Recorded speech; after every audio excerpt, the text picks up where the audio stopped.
Hi students, अभी तक हमने प्लांट का जो कोऑर्डिनेशन एंड कंट्रोल था वो कंप्लीट कर लिया। आज से हम शुरू करेंगे कोऑर्डिनेशन इन एनिमल्स। ठीक है, एनिमल्स का जो कोऑर्डिनेशन है, एनिमल्स में जो कोऑर्डिनेशन थोड़ा सा कॉम्प्लेक्स है प्लांट से। ठीक है, तो उसमें हम देखते हैं कि जब एनिमल के कोऑर्डिनेशन की बात करेंगे तो एनिमल में दोनों तरह के कोऑर्डिनेशन है। नर्वस सिस्टम पाया जाता है वहां पे जो प्लांट में पूरी तरह से नहीं था। दूसरा एंडोक्राइन सिस्टम। एंडोक्राइन सिस्टम वो होता है, ये बहुत सारी ग्लैंड्स हैं जो एनिमल्स की बॉडी में जगह-जगह प्रेजेंट होती हैं और हार्मोन्स को रिलीज करती हैं। ठीक है, उसी को एंडोक्राइन सिस्टम कहते हैं। तो ये वाला सिस्टम तो प्लांट्स में था, हार्मोन वाला, ये नर्वस सिस्टम वहां पे नहीं था। तो अगर हम एनिमल्स में देखेंगे तो एनिमल्स में कंबाइंड टाइप का कोऑर्डिनेशन होता है। इस कंबाइंड टाइप के कोऑर्डिनेशन को अगर हम देखें तो इस कंबाइंड टाइप में दोनों चीजें हैं, नर्वस सिस्टम भी पाया जाता है और एंडोक्राइन सिस्टम भी पाया जाता है। ठीक हो गया?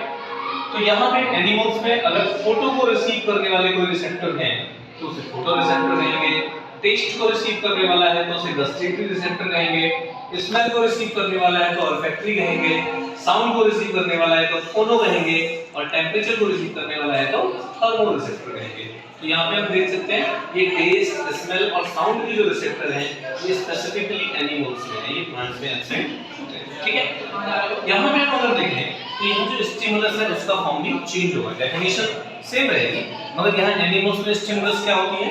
एनिमल्स में स्टिमुलस होती है कि वो एक टाइप की एनर्जी है, जैसे कोई साउंड होगी, कोई स्मेल होगी, कोई टेस्ट होगा, कोई लाइट होगी, ये सारी चीजें स्टिमुलस का काम करेंगी। अब ये जो स्टिमुलस है, ये स्टिमुलस को एनिमल की बॉडी में कोई ना कोई सेल रिसीव करती है, एक सिग्नल की तरह रिसीव करती है, उसको हम बोलते हैं रिसेप्टर या रिसेप्टर्स। जैसे ये जो रिसेप्टर्स हैं ये स्पेशल काइंड की सेल्स होते हैं जो हमारी बॉडी में स्पेसिफिक पोजीशन पे या पूरी बॉडी में प्रेजेंट होते हैं, जिससे हमें ये सारे के सारे स्टिमुलस रिसीव होते हैं, इसको हम बोलते हैं रिसेप्टर। जैसे हम कहते हैं कि स्पेशल काइंड की सेल हैं जो किसी भी स्टिमुलस को रिसीव करती हैं। जैसे अगर हम टेस्ट की रिसेप्टर्स को देखें तो टेस्ट के रिसेप्टर कहाँ हैं? हमारी टंग पे हैं और पूरी बॉडी में कहीं नहीं है। और अगर हम देखें स्मेल के रिसेप्टर्स कहाँ हैं तो नोज में, बाकी पूरी बॉडी में हमारे थर्मो रिसेप्टर हो सकते हैं, लाइट रिसेप्टर हो सकते हैं। तो इस तरह से these are special kind of cells which receive stimulus in animals. ठीक हो गया? इसके बाद हम देखेंगे कि जो ह्यूमन है उसमें किस तरह से nervous system, neuron, nervous system, control system काम करता है। ह्यूमन नर्वस सिस्टम में हम देखते हैं कि ह्यूमन नर्वस सिस्टम में क्या चीज है। अगर हम ह्यूमन नर्वस सिस्टम की स्टडी करेंगे तो इसमें काफी कुछ कॉम्प्लेक्स वर्ड मिलते हैं और जिनको बायोलॉजी में बहुत ज़्यादा इंटरेस्ट नहीं है उनकी समझ में भी ये बात नहीं आ पाती है। आज ये सारी चीज़ें हमें क्लियर कर रहे हैं। जैसे अगर ह्यूमन नर्वस सिस्टम को हम डिवाइड करने की कोशिश करें तो विल सी कि सबसे पहले इसमें आता है एक सेंट्रल नर्वस सिस्टम और दूसरा आता है पेरिफेरल नर्वस सिस्टम। ठीक हो गया? तो सेंट्रल नर्वस सिस्टम को हम सीएनएस भी बोलते हैं शॉर्ट में और पेरिफेरल नर्वस सिस्टम को हम पीएनएस भी बोलते हैं। ठीक है, सेंट्रल नर्वस सिस्टम में हमारा ब्रेन और हमारी स्पाइनल कॉर्ड, हमारी जो बैकबोन है ना, उस बैकबोन के अंदर जो पोर्स होते हैं, जो जगह होती है उसके अंदर स्पाइनल कॉर्ड पाई जाती है। ठीक हो गया? वो कंटिन्यूएशन में रहती है ब्रेन के साथ। तो जो हमारा सेंट्रल नर्वस सिस्टम है इसमें हमारा ब्रेन और स्पाइनल कॉर्ड केवल और केवल ये दो चीजें आती हैं। ठीक हो गया? ये चीज है, इसमें कोई भी कॉम्प्लेक्सिटी नहीं है। समझ में आ रहा है सभी की? Yes sir. इसके बाद देखेंगे जो पेरिफेरल नर्वस सिस्टम है, पेरिफेरल नर्वस सिस्टम में हमारी जितनी भी नर्व्स हैं, क्या लिखा है? Cranial nerves. क्रेनियल नर्व्स वो होती हैं जो हमारे ब्रेन से निकलती हैं। स्पाइनल नर्व्स वो होती हैं जो हमारे स्पाइनल कॉर्ड से निकलती हैं। और विसरल का मतलब है जितने भी हमारे इंटरनल ऑर्गन्स हैं उनके अंदर जितनी नर्व्स हैं वो सारी पेरिफेरल नर्वस सिस्टम में आती हैं। ठीक हो गया? Yes sir. हमारा ब्रेन और हमारा spinal cord central nervous system होगा। उसके अलावा जो हमारा जितनी भी नर्व्स हैं वो क्रेनियल ब्रेन से निकलने वाली हो सकती हैं, स्पाइन से निकलने वाली हो सकती हैं, या वो इंटरनल ऑर्गन्स में हो सकती हैं। ये सारी जितनी भी नर्व्स हैं वो सब मिलकर बनाती हैं पेरिफेरल नर्वस सिस्टम। ठीक हो गया? तो जो पेरिफेरल नर्वस सिस्टम है, इस पेरिफेरल नर्वस सिस्टम को अगेन हमने टू टाइप्स में डिवाइड कर दिया। ठीक है, तो इसमें हम देखेंगे एक है वॉलंटरी नर्वस सिस्टम और एक है ऑटोनॉमिक नर्वस सिस्टम। ठीक हो गया? आपने देखा होगा कि बहुत सी चीजें हमारी जो बॉडी की हैं वो हमारे कंट्रोल में रहती हैं और कुछ चीजें हमारे कंट्रोल में नहीं है। जैसे हम सो रहे हो, हम जाग रहे हो, हम कुछ भी काम कर रहे हैं, हमारा इंटेस्टाइन काम करता रहता है, हमारा हार्ट काम करता रहता है, हमारा लीवर काम करता रहता है, क्या लीवर का जो फंक्शनिंग है उसको हम कंट्रोल कर सकते हैं क्या कि मेरा लीवर तेज काम करेगा, मेरा लीवर स्लो काम करेगा? नहीं कर सकते, है ना? तो ये सारे जितने भी इंटरनल ऑर्गन में फंक्शन हो रहे हैं वो सारे आते हैं ऑटोनॉमिक नर्वस सिस्टम में, जिन पे हमारा खुद का कोई भी कंट्रोल नहीं है। ठीक हो गया? जिनको जो अपने आप बस ब्रेन के कंट्रोल में रहते हैं, बट हम उसको अपनी इच्छा से रेगुलेट नहीं कर सकते, वो ऑटोनॉमिक है। ओके? दूसरे है वॉलंटरी कंट्रोल। तो जिनको हम कंट्रोल कर सकते हैं, जिन एक्टिविटीज को, उसको हम बोलते हैं वॉलंटरी नर्वस सिस्टम। जैसे हमने क्या किया, एक एग्जांपल जो बुक में दिया है वही डिस्कस कर लेते हैं कि आप स्कूल जा रहे हैं और स्कूल जाते हुए आपने देखा, आपने घड़ी देखी, धीरे धीरे आप जा रहे थे तो आपको लगा कि यार मैं तो लेट हो रहा हूँ, तो आपने क्या किया, अपनी स्पीड बढ़ा ली और आप जल्दी से पहुंच गए। ठीक है? तो यहाँ पे क्या प्रोसेस हुआ पूरा, आपने जब घड़ी को देखा तो उस घड़ी में से सिग्नल कहाँ गया, वो घड़ी में जो देखा आपने आइस में गया, आइस से सिग्नल ब्रेन में गया, तो ब्रेन ने इंटरप्रेट किया कि भैया लेट हो रहे हैं। सही हो गया? तो फिर आपने क्या किया, अपने पैरों की स्पीड आपने बढ़ा दी।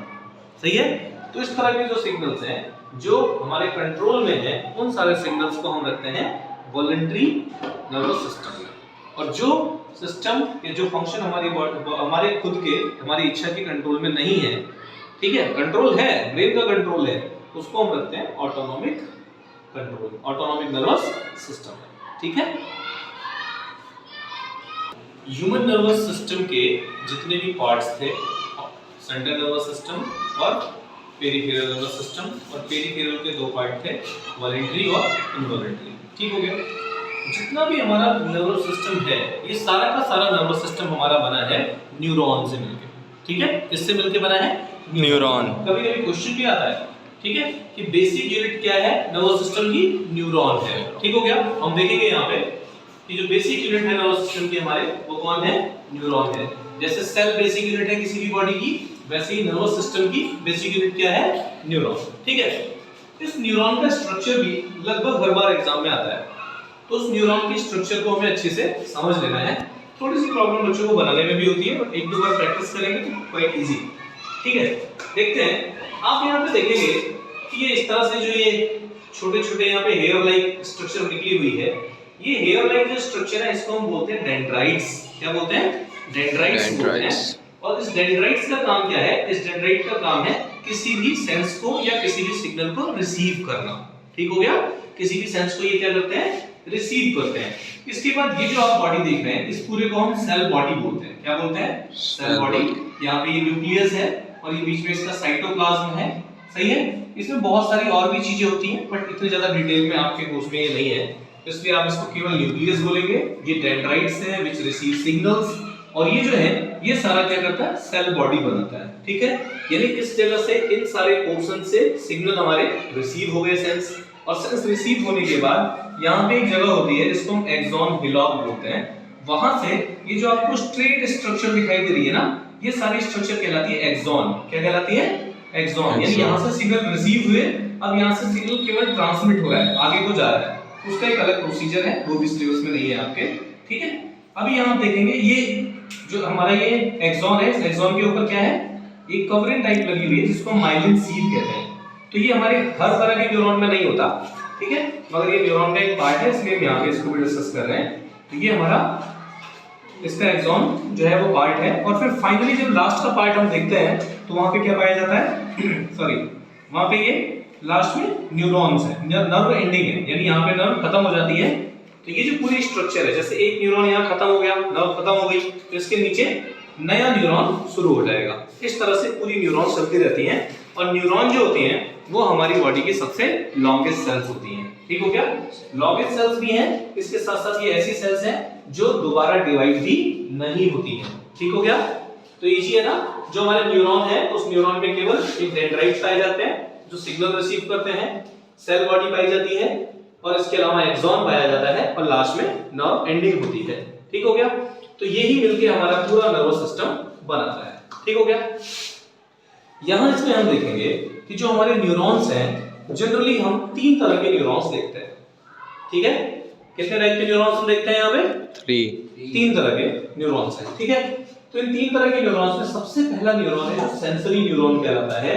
ये सेंसरी न्यूरॉन क्या करता है ये सेंसरी न्यूरॉन जो हमारी सेंस सेल्स हैं, उन सेंस सेल से सिग्नल को रिसीव करके सेंट्रल नर्वस सिस्टम यानी ब्रेन या स्पाइनल कॉर्ड तक ले जाता है। ठीक है, इसलिए इसे हम सेंसरी सिग्नल कहते हैं। यानी हमने किसी गर्म चीज को छुआ तो उसको छूने पे जो सिग्नल है वो गर्म का सिग्नल हमारे हाथ से लेके हमारे ब्रेन तक गया ना, ये स्पाइनल कॉर्ड तक गया, तो उसको हम बोलेंगे ये काम कौन करेगा, ये सेंसरी सिग्नल करेगा।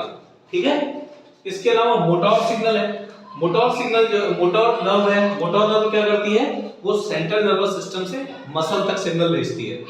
ठीक है, यानी मैंने जब कोई गर्म चीज छुई तो मैंने हाथ को पीछे खींच लिया ना। ठीक है, तो जो सेंसरी नर्व है वो तो सिग्नल को मेरे हाथ से सेंट्रल नर्वस सिस्टम तक ले गई थी, मगर जो मोटर है वो क्या करेगी, मोटर वाली क्या करती है, बताइए बताइए, मोटर वाली भी बताया ना मैंने, मोटर वाली क्या करेगी, मसल तक ले जाएगी। वो क्या करेगी, वो सेंट्रल नर्वस सिस्टम से मसल तक चली जाएगी। यानी मैंने जो गर्म वाला छुआ, कोई भी चीज गर्म छुई तो अपने हाथ को मैंने पहले पीछे खींच लिया, पीछे खींचने पे सेंसरी नर्व मेरे पास सिग्नल लेके गई, सेंट्रल नर्वस सिस्टम मेरे हाथ से मेरे ब्रेन तक या स्पाइनल कॉर्ड तक सिग्नल कौन ले गया, सेंसरी न्यूरॉन। ठीक है, और फिर जो मैंने हाथ को पीछे खींचा तो ब्रेन या स्पाइनल कॉर्ड से मसल तक जो सिग्नल गया वो कौन ले गया, वो लेके गया मोटर नर्वस सिस्टम। ठीक है, जो तीसरा टाइप है रिले, वो सिंपल उसका काम है सेंसरी और मोटर नर्वस सिस्टम को आपस में इंटरकनेक्ट करना।